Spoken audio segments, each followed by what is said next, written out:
The text message from my sister Victoria felt like a ticking bomb in my hands. Need to talk, emergency, meet me at Café Luna in 30. I'm Fatima, and until that moment, I thought I had my life perfectly arranged.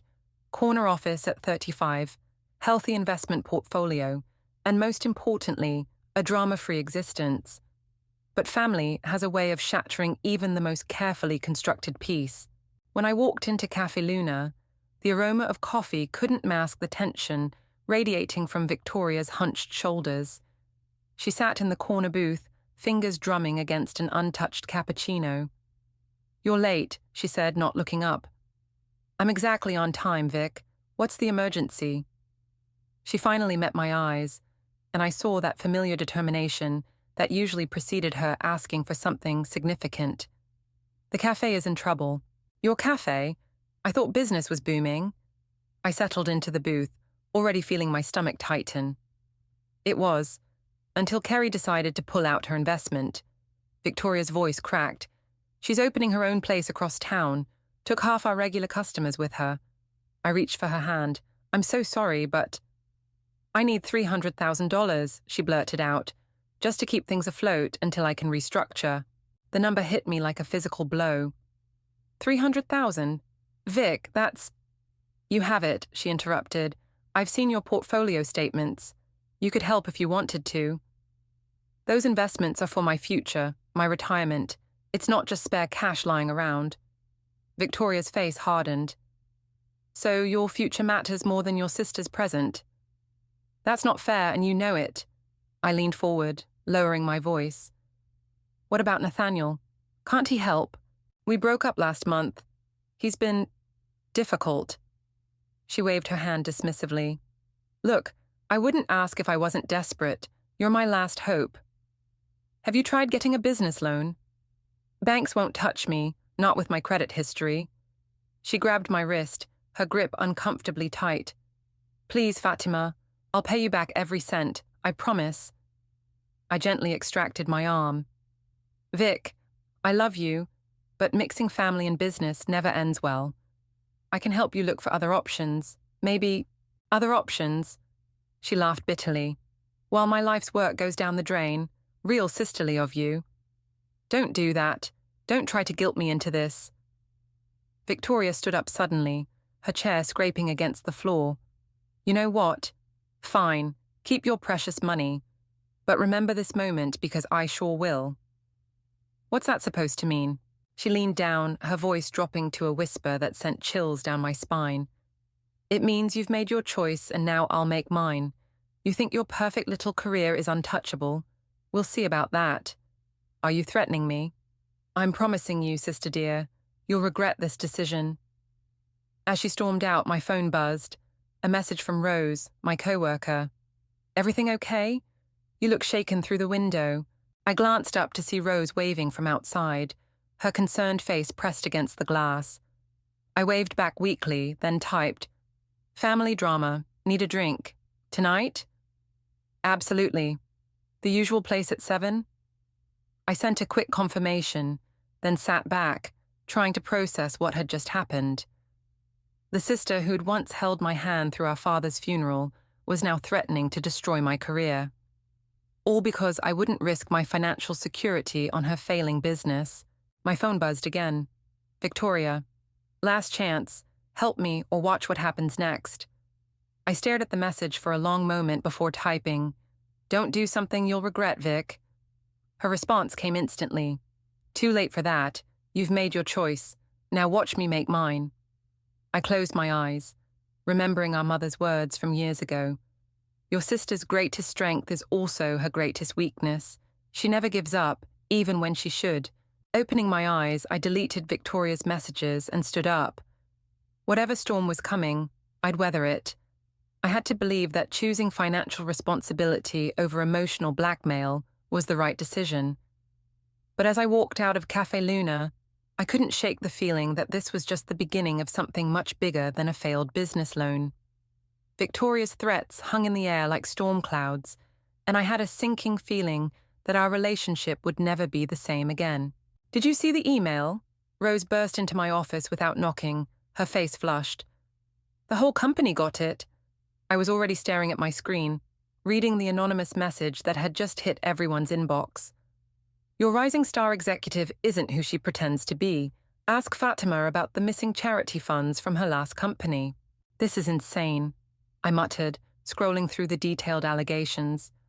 Someone had crafted an elaborate story about me embezzling money from a children's charity at my previous job. I've never even worked for a charity. My phone started buzzing with messages from colleagues. The damage was spreading fast.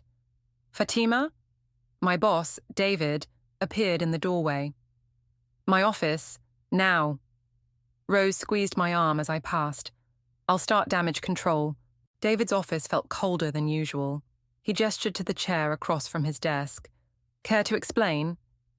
It's completely false, I said, keeping my voice steady. I can prove where I've worked for the past decade. Every position, every promotion. There's no charity work in my history. The email came with documentation, David said, turning his monitor toward me. Bank statements, transfer records. They're forgeries. I leaned forward. David, you know me. I've been here for 5 years. Would I want to believe you, he interrupted. But until this is cleared up, we need to place you on administrative leave. What? No, please. It's temporary, he assured me. But we have clients to think about. Take the week to prove these allegations false. Walking back to my office felt like moving through molasses. Whispers followed me down the hallway. Rose was waiting, already packing my essential items into a box. I know who did this, I said quietly. Victoria. Who else? I sank into my chair. But how did she get those fake documents? They look so real. My phone buzzed again. Unknown number.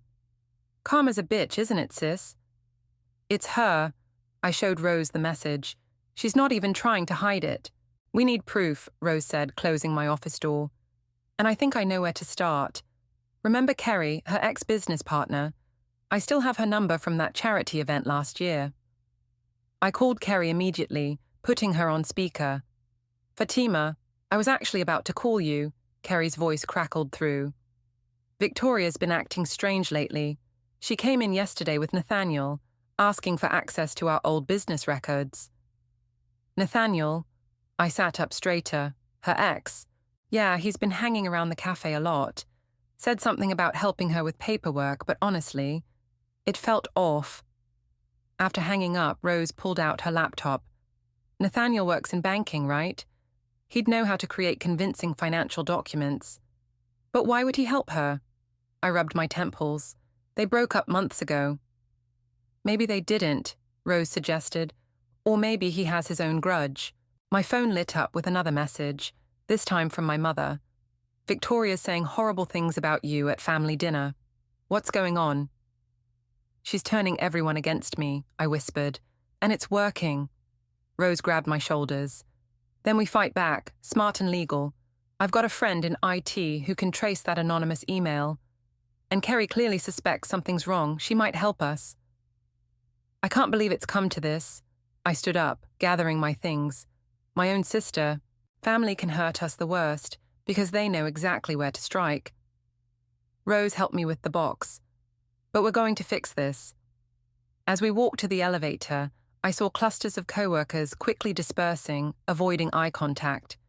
My reputation, something I'd spent years building, was crumbling in real time.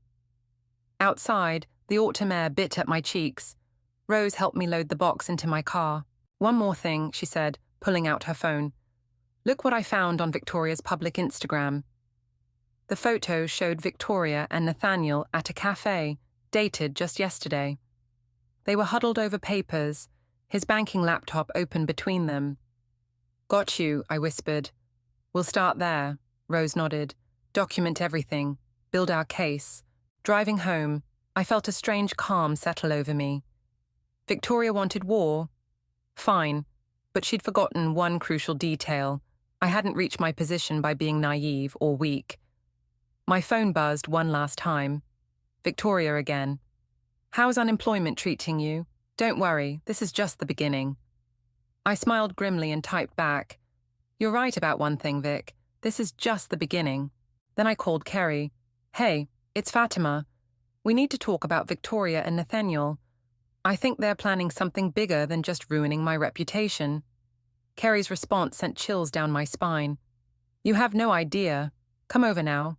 There's something you need to see. Kerry's hands shook as she spread the documents across her kitchen table. Victoria didn't just target you. Look at these.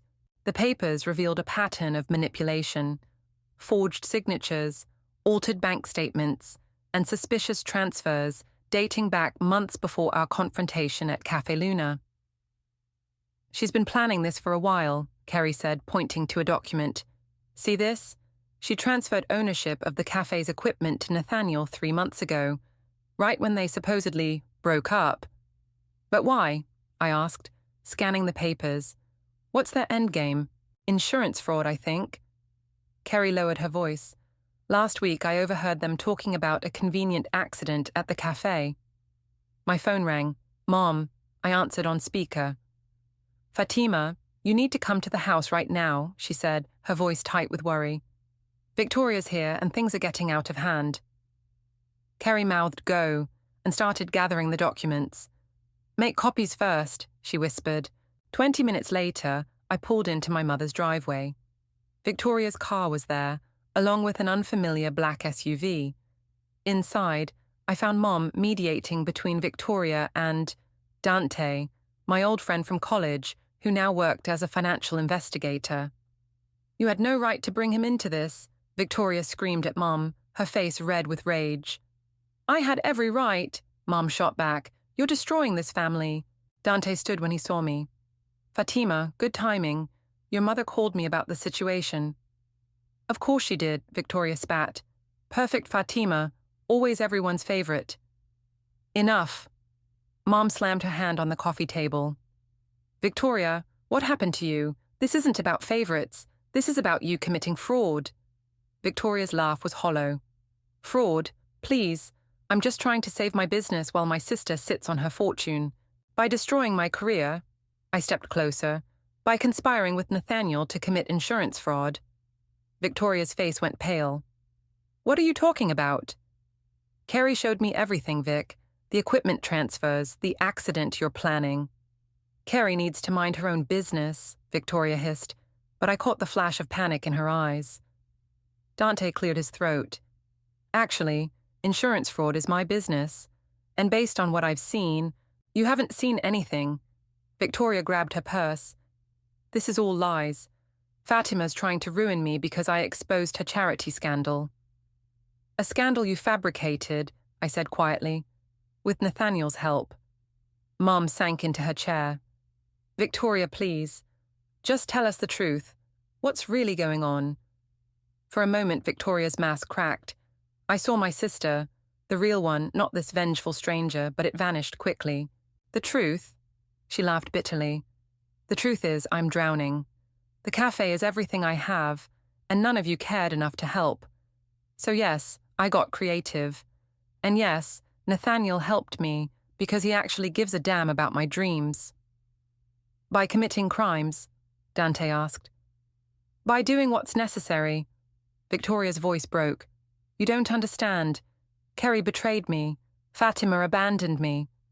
What was I supposed to do? Ask for help without blackmail, I suggested. Trust your family instead of threatening them. Trust. Victoria's eyes filled with tears. Like you trusted me when I begged for help. Face it, Fatima. You chose money over me. I chose responsibility over enabling, I corrected. And now you're about to lose everything anyway. Mom stood up suddenly. Both of you, sit down, now. We sat, muscle memory from childhood kicking in. Victoria, Mom said firmly, you have exactly one chance to fix this. Come clean, call off whatever you're planning with Nathaniel, and we'll help you find a legal way forward. Or, Victoria challenged. Dante spoke up. Or I start an official investigation. Your choice. Victoria's phone buzzed. She glanced at it, and something shifted in her expression. Fine, she whispered. You want the truth. Nathaniel's been playing me. She swallowed hard. He set this whole thing up, the equipment transfer, the insurance plan. He knew the cafe was failing before Kerry left. He orchestrated everything. And the attack on my reputation, I asked. That was all me, she admitted. I was so angry, so desperate. I'm sorry, Fatima, I really am. Mom reached for Victoria's phone. Show us what Nathaniel just sent you. Victoria handed it over wordlessly. The message read, It's done. Equipment's gone. File the insurance claim tomorrow, or I'll make sure everyone knows you were behind it all. Dante stood up. That's all I need. Victoria, you're going to help us catch him. Consider it your shot at redemption. I watched my sister nod, tears streaming down her face, and felt the weight of what was coming. This wasn't just about saving my reputation anymore. It was about saving Victoria from herself, and from Nathaniel.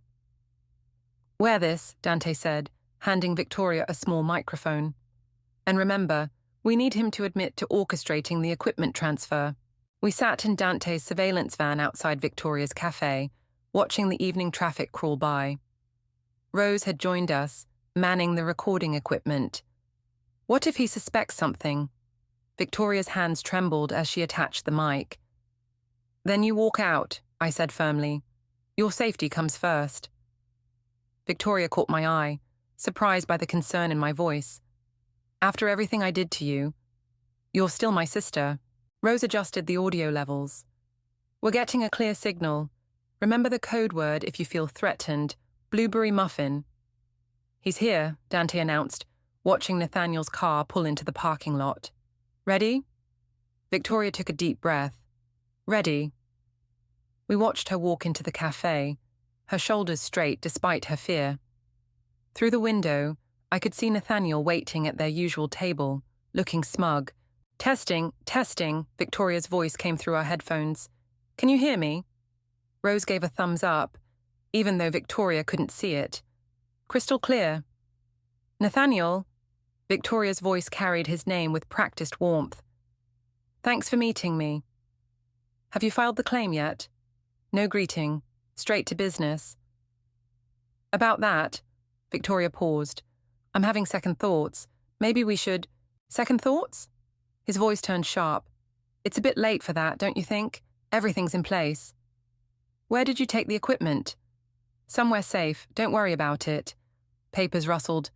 Just sign these forms. But the equipment transfer papers you had me sign before, wasn't that illegal? Dante leaned forward, listening intently. Of course it was illegal, Nathaniel laughed. That's the point. We transfer everything to me, stage a break-in, file an inflated insurance claim. You get your money, I get my cut, everyone wins. Except it was your idea, Victoria pressed. You planned this whole thing. Obviously. You think you could have pulled this off alone? Please. His chair scraped back. Now stop asking questions and sign the damn forms. I need some air, Victoria said quickly. And, a blueberry muffin. Now, Dante commanded, and we burst from the van. Inside the cafe, Nathaniel was gripping Victoria's wrist, insurance forms scattered across the table. Police! Don't move! Dante flashed his badge. Nathaniel's face contorted with rage. You wore a wire? He shoved Victoria hard, sending her crashing into a display case. I rushed to Victoria while Dante tackled Nathaniel. Rose already had 911 on the line. You okay? I helped Victoria up, checking the cut on her forehead. He knew, she whispered. He knew the cafe was failing before Kerry left. He encouraged her to leave, promised to fund her new place. Got him, Dante announced, cuffing Nathaniel. Insurance fraud, assault, conspiracy should keep him busy for a while. Nathaniel spat in our direction. You're both going down with me. Victoria signed those papers willingly. And her little smear campaign against Fatima, that was all her idea. Actually, Rose stepped forward, holding up her phone. We have proof you helped create those false documents. Your banking credentials are all over them. Victoria touched my arm. Fatima, I need to tell you something else, about the charity scandal emails. Later, I cut her off as police cars pulled up outside. Right now, let's deal with this. Hours later, after statements were given and Nathaniel was processed, We sat in the emergency room waiting for Victoria's stitches. 3, the doctor announced, finishing up. Keep it clean, no heavy lifting for a few days. When we were alone, Victoria finally broke down. I've lost everything. The cafe, my reputation, probably my freedom once they process all this. Not everything, I said quietly. You still have family. Why are you being so nice to me? I tried to destroy you. Because I understand desperation. And because... I hesitated. Because I could have handled your request for help better. Instead of just saying no, I should have helped you find alternatives. That's not an excuse for what I did. No, it's not. But it's a starting point for fixing things. Rose poked her head in. Dante says the DA wants to make a deal. Since Victoria helped catch Nathaniel, they're willing to be lenient. Victoria wiped her eyes. What happens now? Now, I said, we figure out how to rebuild. Together this time. The cafe is just a building, I finished. Your dream was never about the building, Vic. It was about creating something of your own. We can figure out a new dream. For the first time in weeks, Victoria smiled. A small, broken thing, but real.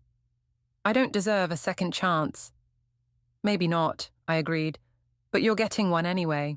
Try not to mess it up this time. Rose cleared her throat.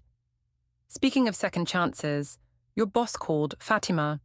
They've reviewed the evidence clearing your name. They want you back tomorrow. I looked at Victoria.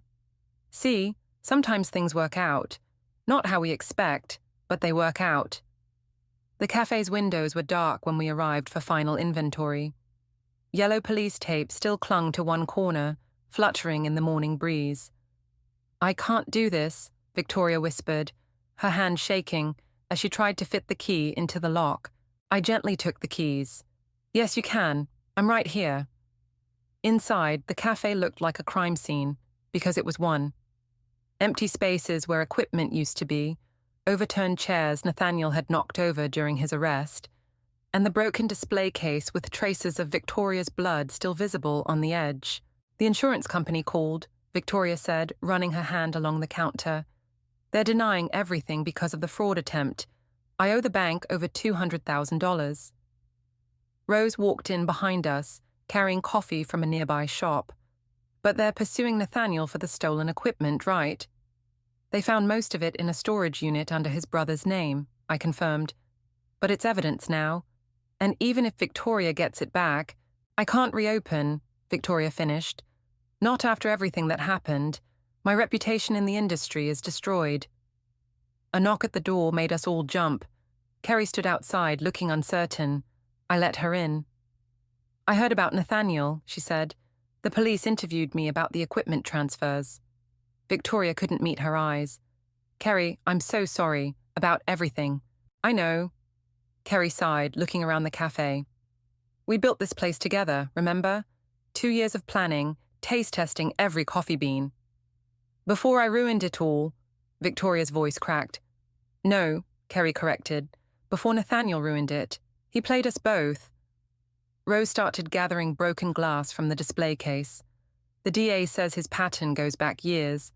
Other failed businesses, other insurance scams. He knew exactly what to say, Victoria admitted. How to prey on my desperation, my pride. And I abandoned you when you needed help, Kerry said. Opening my own place instead of working through our problems. I watched them carefully. Maybe there's still a way to fix this. Not the cafe, but... But what? Victoria asked. Your partnership. I looked between them. Kerry's new place is doing well, right? Kerry nodded slowly. Very well, actually. I've been thinking about expanding. No. Victoria shook her head. I can't ask for another chance. Not after everything. You're not asking, Kerry said.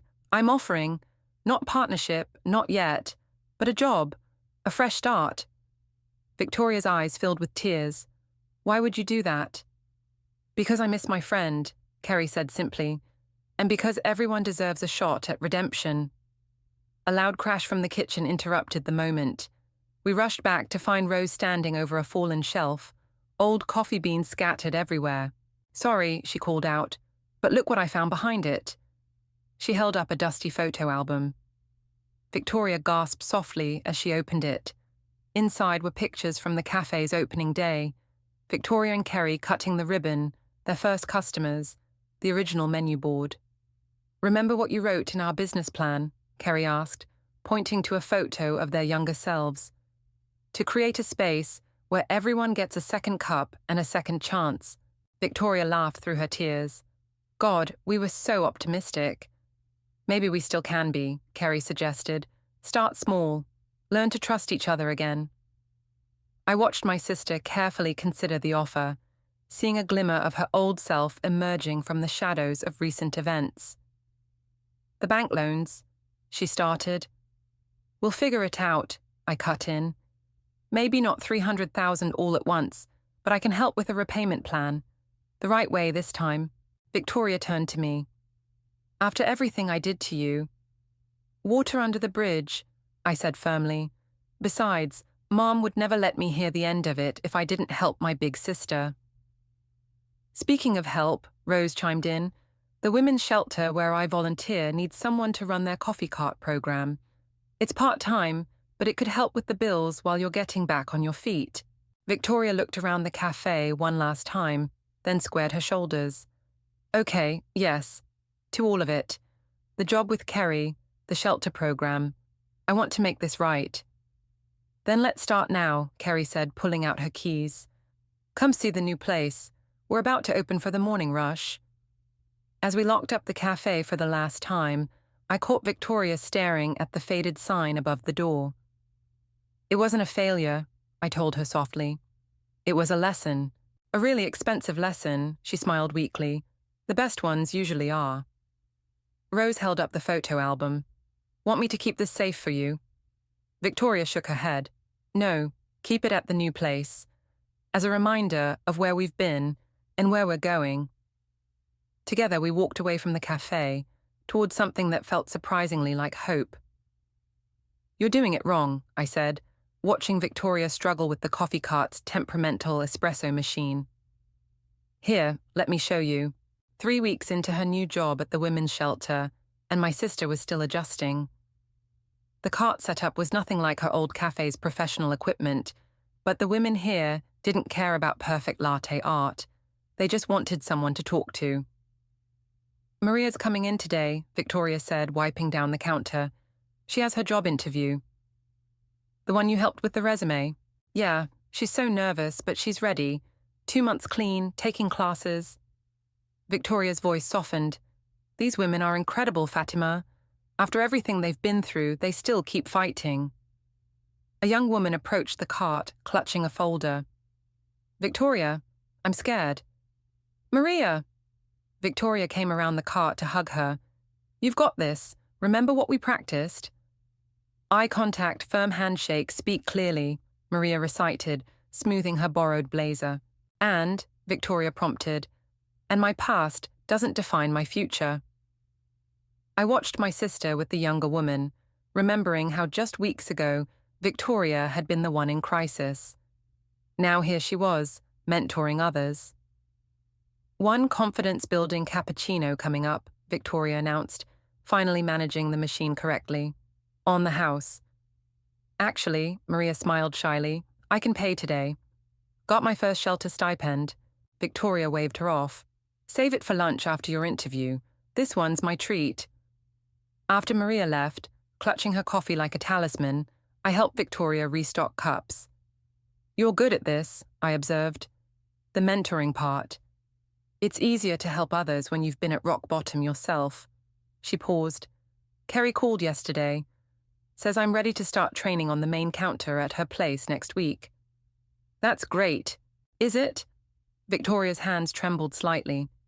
"What if I mess up again? What if—" "Stop," I cut her off.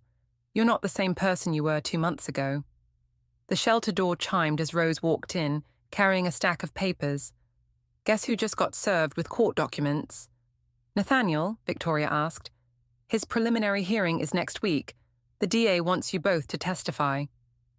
Victoria's face paled. "I don't know if I can face him." "You can," came a voice behind us. We turned to see Sarah, the shelter's director. And you should, not just for yourself, but for everyone he might target next. Sarah's right, I said. Plus, you'll have backup. Carrie's testifying too. Victoria twisted her apron. Will they bring up everything? The smear campaign against Fatima, the false documents. They might, Rose admitted. But the DA's focusing on Nathaniel's pattern of targeting struggling business owners. You're not the first person he's manipulated into fraud. Speaking of fraud, Sarah interjected, that banking program you suggested for our residents, Victoria, it's making a huge difference.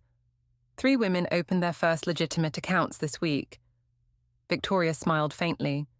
Just sharing what I learned the hard way. My phone buzzed. A message from Mom. Family dinner tonight. Important news to share. Mom wants us over, I told Victoria. You up for it? Actually, she straightened her shoulders.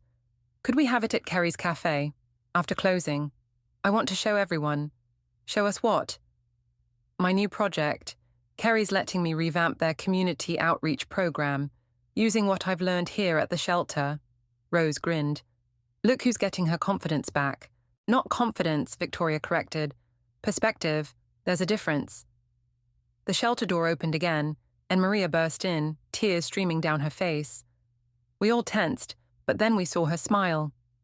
I got it, she cried. They hired me on the spot. Victoria rushed to hug her, both women crying now. See? What did I tell you? You said I could do it, Maria sniffled. You said my past mistakes didn't matter if I learned from them.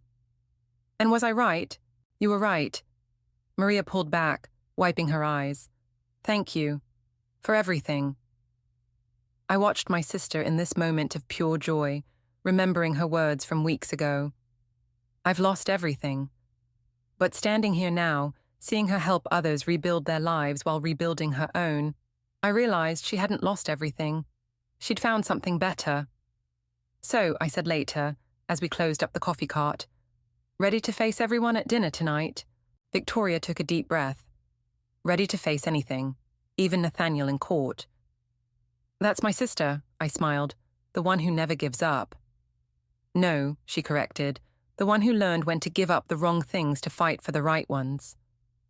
As we walked out together, Maria's success story brightening our steps, I realized that sometimes the best revenge isn't revenge at all, it's redemption.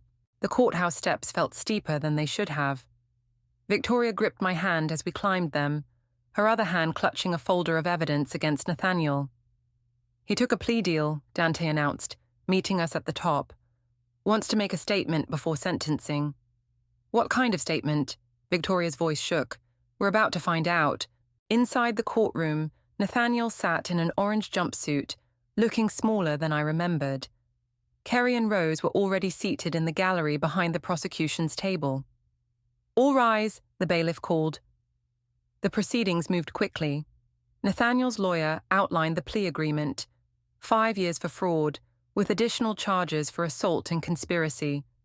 Then came the moment Victoria had been dreading. Mr. Nathaniel Horton, you may address the court.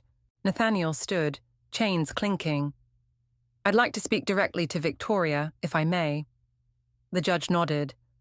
Nathaniel turned to face us. I'm not sorry, he began, and Victoria flinched. I'm not sorry because you were an easy target, a desperate business owner with a failing café and a sister who wouldn't help. You practically begged to be conned. Objection. The prosecutor stood. Let him speak, Victoria said quietly. I want to hear this. Nathaniel continued, his voice bitter. You want to know the truth? I targeted you because you reminded me of my sister. She had the same desperate look when her business failed, the same willingness to do anything to save it. She killed herself when the banks took everything. The courtroom fell silent. So yes, I prey on desperate business owners, because every time I do, I get to watch another version of my sister survive instead of die. Twisted? Maybe. But at least you're still here, Victoria. At least you got a second chance. Victoria stood slowly. May I respond, Your Honor? The judge nodded. Nathaniel, I'm sorry about your sister, but using her death to justify hurting others, that's not honoring her memory. That's corrupting it. You didn't save me. My actual sister did. The one I tried to destroy. The one who showed me that real love means helping people do better, not enabling them to do worse. Nathaniel wouldn't meet her eyes.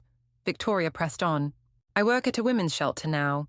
Every day I see people who've hit rock bottom, but they don't need someone to help them commit crimes. They need someone to show them how to climb back up legally, ethically, with their dignity intact. Spare me the redemption speech, Nathaniel spat. It's not about redemption, Victoria's voice grew stronger.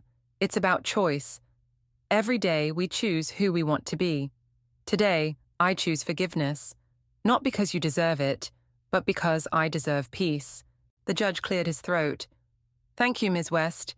Mr. Horton, do you have anything else to add? Nathaniel slumped in his chair. No, Your Honor. The sentencing proceeded quickly after that. 5 years, plus restitution. As the bailiff led Nathaniel away, he paused briefly near Victoria. Your sister, he muttered. Her name was Amanda, wasn't it? Victoria frowned. What? No, Fatima's right here. Not your sister. Mine. He wouldn't meet her eyes. I made her up, just like everything else. The courtroom erupted in whispers as Nathaniel was led away. Victoria stood frozen until Kerry came up and hugged her. You did it, Kerry whispered. It's over. Outside, reporters clustered on the courthouse steps, but Rose led us out a side door to where Mum waited in her car. Straight to the café, Mum announced. Everyone's waiting. Everyone? Victoria asked. You'll see. Kerry's café was packed when we arrived, but not with regular customers. Maria was there with 3 other women from the shelter. Victoria's former employees had come.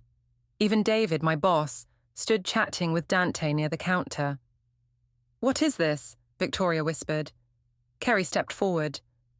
This is your welcome party, as my new business partner. What?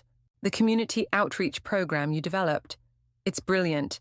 Hiring shelter residents, providing job training, working with local banks on financial literacy.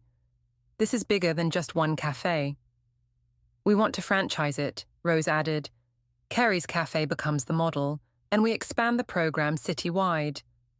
Victoria's hands flew to her mouth. But my debt, the bank loans, are being restructured, Mum said. Thanks to Dante's investigation, the bank agreed to more favorable terms. And I'm investing too. Mom, no, Victoria protested. After what I did.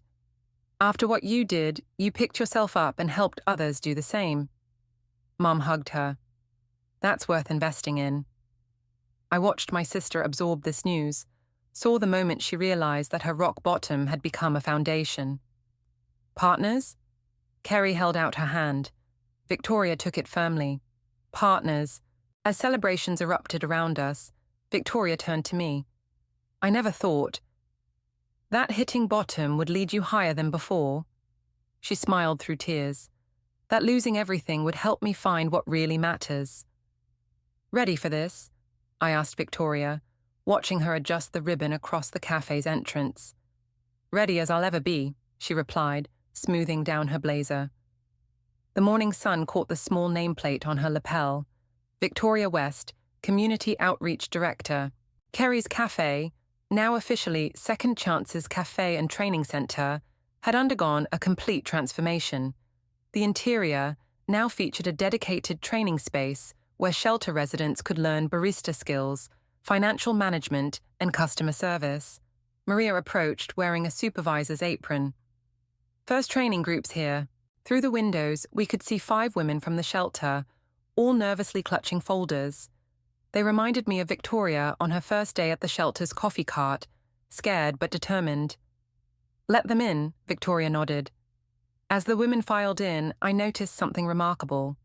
Victoria stood taller, spoke clearer, carried herself with a quiet confidence that had nothing to do with pride and everything to do with purpose. Welcome to Second Chances, she began. I'm Victoria, and I know exactly how you're feeling right now. Scared, uncertain, maybe wondering if you deserve this opportunity. One of the women, barely 20, wiped away tears.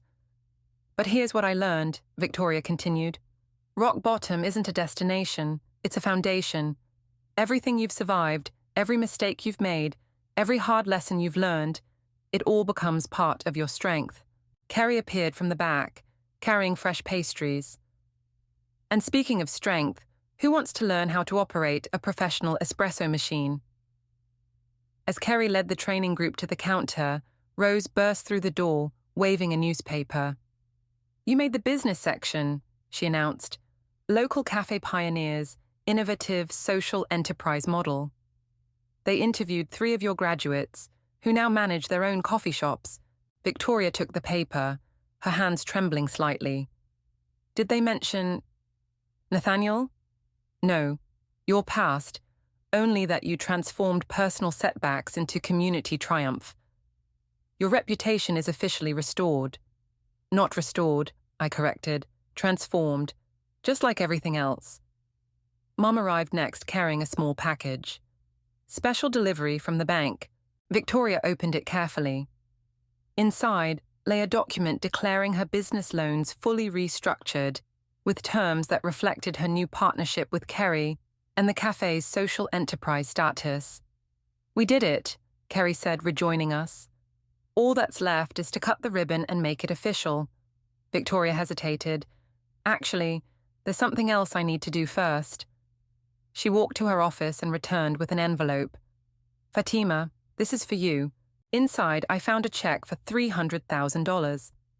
"Vic, no, you need this for the business." "It's not from the business, it's from me.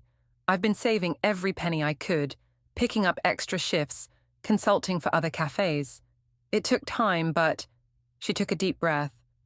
"This is what I originally asked you for. The money that started all this. I needed to prove, to myself more than anyone, that I could earn it honestly." "I can't accept this." "Yes, you can, because it's not just money anymore. It's a promise that I'll never take shortcuts again, never let desperation drive me to hurt the people I love." From the counter, we heard cheering. One of the trainees had successfully made her first latte art heart. "Look at that," Maria called out.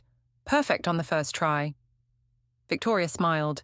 "Nothing's perfect on the first try. That's why second chances matter so much." I hugged my sister tight, the check forgotten between us. "I'm so proud of you, Vic."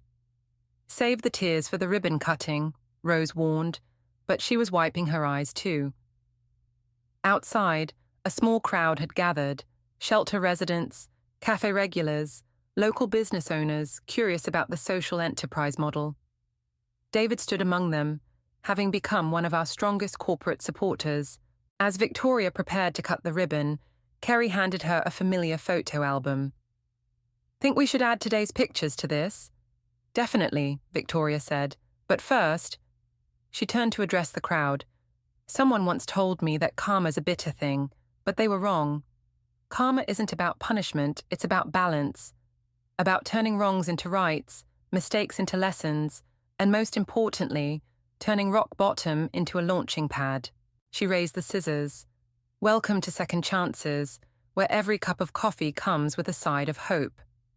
The ribbon fell, applause erupted, and as I watched my sister welcome her first official trainees into their new beginning, I realized that sometimes the greatest revenge against life's hardships isn't to strike back, it's to rise above, reaching down to help others rise with you. Victoria caught my eye and smiled. Not her old confident smile, but something better, a smile that had been broken and rebuilt, stronger at the mended places. This was her real triumph. Not the cafe's success, not the repaid debt, but the wisdom to transform revenge into redemption, and the courage to help others do the same.